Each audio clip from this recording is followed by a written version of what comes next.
최근 대한민국 부동산 시장에서 주목할 만한 사건이 발생했습니다. 서울 서초구 반포동에 위치한 초고가 아파트 레미안 베일리에서 호텔급 조식 서비스가 중단되게 된 것입니다. 이 사건은 단순히 한 아파트 단지의 문제를 넘어서 우리나라 고급 아파트 시장의 변화하는 트렌드를 보여주는 상징적인 사례가 되고 있습니다.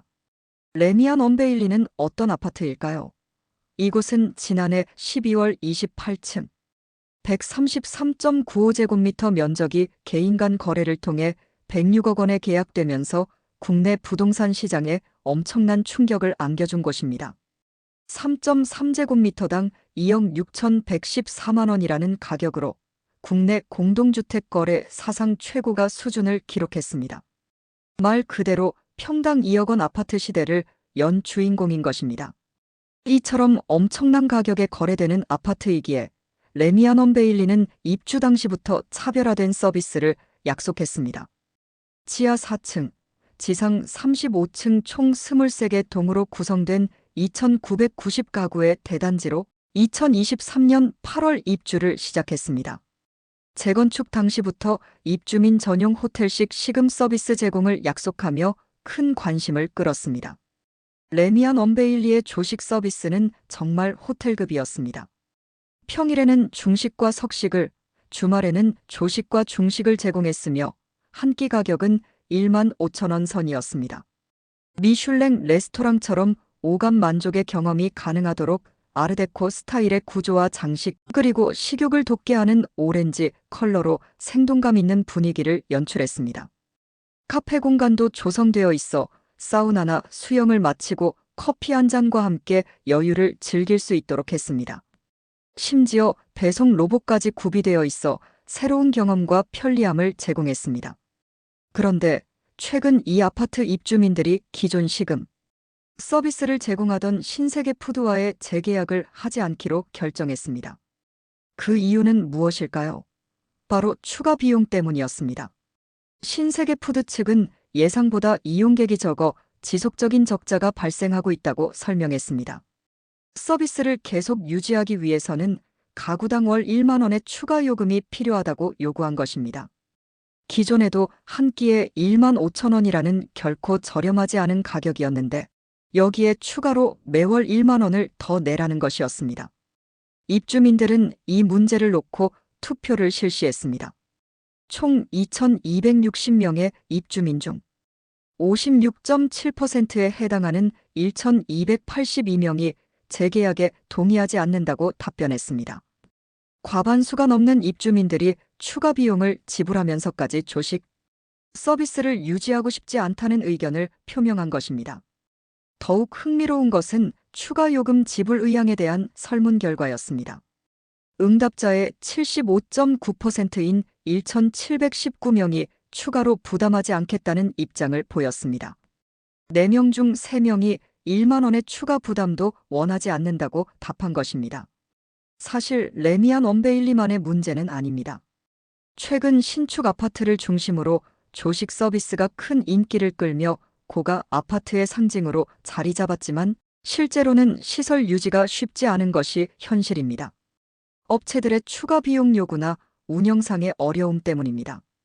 다른 아파트들의 상황도 비슷합니다. 올해 초 서울 강남구 개포동의 DH 퍼스티어 아이파크에서는 일부 식당 공사를 중단하기로 했습니다. 해당 동의 주민이 식당 배기구로 인해 소음과 음식, 냄새가 발생할 것이라며 강남구청에 민원을 제기했기 때문입니다. 아무리 좋은 서비스라도 주민들의 생활에 불편을 주면 유지하기 어려운 것입니다. 음식을 아파트에서 직접 조리하기 위해서는 큰 배기시설이 필요한데 이 배기시설에서 소음과 냄새가 발생할 것을 우려한 주민들이 설치 위치를 이전해달라고 요구했습니다. 이에 입주자 대표회의는 2가지 선택지를 놓고 고민 중입니다. 주민들의 요구대로 배기시설을 이전한다면 설계 도면과 달라지므로 준공 승인 이후에야 공사가 가능하고 식당 개장도 늦어질 수밖에 없습니다. 기존 설계한 대로 진행할 경우에는 냄새 저감 장치 및 소음 방지 시설이 필요해 추가적인 공사비가 따릅니다. 지난해에는 서울 동대문구 청량리역 한양수자인 그라시엘에서 대금 미정산을 이유로 서비스가 한동안 중단되는 일도 벌어졌습니다. 이처럼 고급 아파트의 프리미엄 서비스들이 여러 가지 이유로 지속되기 어려운 상황들이 반복되고 있습니다. 서초구 반포동의 아크로리버파크는 더욱 극단적인 사례를 보여줍니다. 이곳은 작년 조식 서비스를 시범 운영했지만 입주 후 4개월 만에 조식 제공을 중단했습니다. 서울가든호텔과 연계해 케이터링으로 서비스를 제공했지만 가격이 2만 원으로 비싼 게 실패 요인이었습니다. 그렇다면 조식 서비스는 언제부터 시작되었을까요? 아파트 조식 서비스는 2017년 서울 성동구 성수동의 고급 아파트인 트리마제가 최초로 선보였던 서비스입니다. 강남권 고급 단지를 중심으로 조금씩 확산되기 시작하면서 고급 아파트의 상징처럼 여겨져 왔습니다. 조식 서비스가 인기를 끄는 이유는 여러 가지가 있습니다.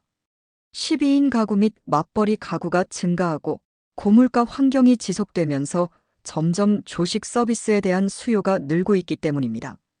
또한 코로나19 팬데믹 기간을 거치면서 외부에서 식사하는 것에 대한 거부감이 줄어든 것도 영향을 미쳤습니다. 나 홀로 식사에 대한 부담감도 없어진 탓도 있습니다. 최근에는 조식에 더해 중식, 석식까지 제공하는 단지들도 출현하고 있습니다.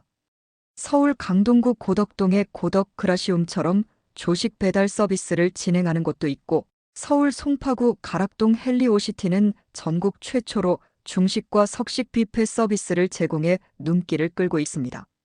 하지만 조식 서비스에는 구조적인 문제가 있습니다. 우선 조리시설 때문에 주로 신축 아파트에서만 가능합니다. 식사를 할 수 있는 커뮤니티 공간 부근에 가스, 물, 소방시설 등이 완비된 시설이 필요하기 때문입니다. 기존 아파트에는 이러한 설비들을 새로 넣으려면 비용이 많이 들 뿐더러 공간을 확보하기도 어렵습니다. 또한 조리를 위해서는 전문 인력 배치가 필요하고 인건비 등을 감당하려면 이용률이 높아야 합니다. 하지만 실제로는 예상보다 이용객이 적은 경우가 많습니다. 아침 식사를 집에서 해결하거나 직장에서 해결하는 사람들이 많기 때문입니다. 정비업계 관계자는 조합원 설문조사에서는 가격을 생각하지 않고 서비스 도입을 결정하는 경우가 많다며 다른 고급화 커뮤니티 시설과 마찬가지로 식사 서비스도 입주 후 비용을 고려해 결정할 필요가 있다고 말했습니다. 조식 서비스뿐만 아니라 다른 고급 부대 시설들도 비슷한 문제를 겪고 있습니다. 특히 수영장의 경우 더욱 심각한 상황입니다. 아파트 전문관리업계에 따르면 단지 안에 수영장이 있는 아파트는 전국에 걸쳐 수십 곳에 이르는데 이 중 절반 이상이 수영장을 운영하지 않고 있습니다. 수영장 운영이 어려운 가장 큰 이유는 비싼 비용 때문입니다. 사례인 작은 수영장도 제대로 유지 관리하려면 월 수천만 원이 들고 최근 익수사고 이슈로 안전요원까지 배치하면 억 단위가 될 수 있습니다. 서울 마포구 아현동에 있는 한 단지의 경우 수영장 운영을 위해 매월 가구당 1만 5천 원과 공동전기료, 공동수도료를 가구별로 똑같이 나눠 부담하고 있어 인근에 있는 비슷한 규모의 단지보다 매월 2만 5천 원 정도의 관리비를 더 내고 있습니다. 안전관리도 쉽지 않습니다. 수영장의 특성상 전문 안전요원이 항시 대기하고 있어야 하다 보니 인건비와 인력관리 부담이 만만치 않습니다. 게다가 안전사고라도 나면 관리 주체에 따라 입주자 대표 외의 회장이나 관리업체, 대표가 형사처벌 등 법적 책임도 져야 합니다. 실제로 한강 신도시 한가람 우미린 아파트의 경우 물놀이장이 있었으나 소음 문제와 안전 문제로 현재 분수시설로만 사용하고 있습니다. 시흥 배고대 SK뷰 아파트도 평일에는 운영하지 않고 주말에만 운영하고 있으며 광명 이편한 세상 센트레빌의 경우 소음 문제로 수년간 주민끼리 갈등을 겪다가 올해는 운영을 중단하고 내년 재개장을 목표로 공사를 진행하고 있습니다. 이러한 문제들로 인해 고급 아파트의 부대 시설들이 오히려 주민 갈등의 원인이 되고 아파트 이미지와 집값에도 악영향을 미치는 경우가 발생하고 있습니다. 울산 북구의 한 아파트는 수영장 운영을 놓고 갈등을 빚으면서 전용 84제곱미터 기준으로 3억 3천만 원. 선이던 아파트값이 3억 1천만 원까지 떨어지기도 했습니다. 그런데도 여전히 조식 서비스에 대한 기대는 큽니다. 입주단지에서는 불만이 적지 않지만 정비 사업을 추진 중인 조합원의 조식 서비스에 대한 기대는 여전히 크기 때문입니다. 용산구 한남이 구역은 대우건설이 호텔급 조식 서비스 제공을 예고하면서 조합원의 호응을 얻었습니다. 최근에는 서울뿐만 아니라 부산과 대구 등 지방, 정비사업 단지 사이에서도 식사를 제공하는 단지가 늘고 있습니다. 지방에서 분양을 준비 중인 아파트들도 조식 서비스를 적극 도입하고 있습니다. KT에스테이트와 계룡건설이 대전 서구에 공급하는 둔산 엘리프 더 센트럴은 대전 지역 최초로 아파트 조식 서비스를 제공하기로 했고, 쌍용건설이 경기도 평택 역세권에 건립하는 더 플래티넘 스카이에로는 평택 최초로 비서 서비스, 조식 배달 서비스, 방문, 세차 서비스 등 호텔급 컨시어지를 도입할 예정입니다. 조식 서비스를 제공하는 아파트들은 분양에서도 좋은 성적을 내고 있습니다. 올해 1월 포항에서 분양한 힐스테이트 더샥 상생공원은 포항시 최초로 조중식 서비스를 내세워 1순위 평균 6.35대 1 경쟁률로 마감했고, 과천시에서 분양한 프레시티 여자이도 국평 분양가 20억 원을 넘겼음에도 1순위 평균 58대 1 경쟁률로 마감했습니다. 조식 서비스를 제공하는 아파트들의 신고가 거래도 속출하고 있습니다. 방배동 레미안 원베일리는 8월 국평 60억 원을 돌파했고, 반포동 아크로리버파크 전용 84제곱미터도 8월 51억 원으로 신고가를 경신했습니다. 강남구의 DH 아너힐스, DH 자이 개포, 개포 프레지던스 자이도 각각 33억 원, 32억 5천만 원, 32억 원으로 국평 신고가를 갈아치웠습니다. 하지만 전문가들은 조식 서비스의 지속 가능성에 대해 의문을 제기하고 있습니다. 결국은 여럿이 이용해 규모의 경제로 단가를 낮출 수 있느냐가 관건이라는 것입니다. 대형 업체가 서비스에도 적자가 난다면 다른 회사라고 버틸 수 있을 것이냐는 우려가 나오고 있습니다. 이번 레미안 원베일리의 조식 서비스 중단 사건이 갖는 의미는 여러 가지입니다. 첫째, 아무리 부유한 사람들이라도 불필요하다고 생각하는 비용에 대해서는 민감하게 반응한다는 점입니다. 둘째, 고급 아파트의 부대시설이나 서비스들이 실제로는 지속 가능성에 대한 의문이 있다는 점입니다. 실제로 조식 서비스 이용률이 예상보다 낮았다는 것은 입주민들이 이런 서비스를 그다지 필요로 하지 않았음을 의미합니다. 입주민들의 선택은 결국 합리적인 소비 패턴을 보여준다고 할 수 있습니다. 아무리 부유하더라도 실제로 이용하지 않는 서비스에 대해 추가 비용을 지불하는 것을 거부한 것입니다.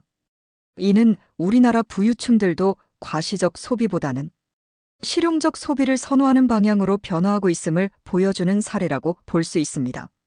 과거에는 고가 아파트의 차별화 요소로 다양한 부대시설과 서비스들이 각광받았지만 이제는 실용성과 경제성을 더 중요하게 생각하는 경향이 나타나고 있는 것입니다. 이번 레미안 원베일리의 조식 서비스 중단 사건은 고급 아파트 시장의 새로운 흐름을 보여주는 상징적인 사건이라고 할 수 있습니다. 평당 2억 원이라는 초고가 아파트에서도 월 1만 원을 아끼는 입주민들의 선택은 앞으로 부동산 시장과 관련 서비스 업계에 많은 시사점을 던져줄 것으로 예상됩니다. 결국 고급 아파트의 프리미엄 서비스들이 진정으로 성공하려면 입주민들이 실제로 필요로 하고 합리적인 가격에 지속적으로 이용할 수 있는 서비스여야 한다는 교훈을 남기고 있습니다. 화려함보다는 실용성을, 과시보다는 실질적인 가치를 추구하는 방향으로 고급 아파트 시장이 변화하고 있는 것입니다. 시청해주셔서 감사합니다. 구독, 좋아요, 알림 설정은 큰 힘이 됩니다.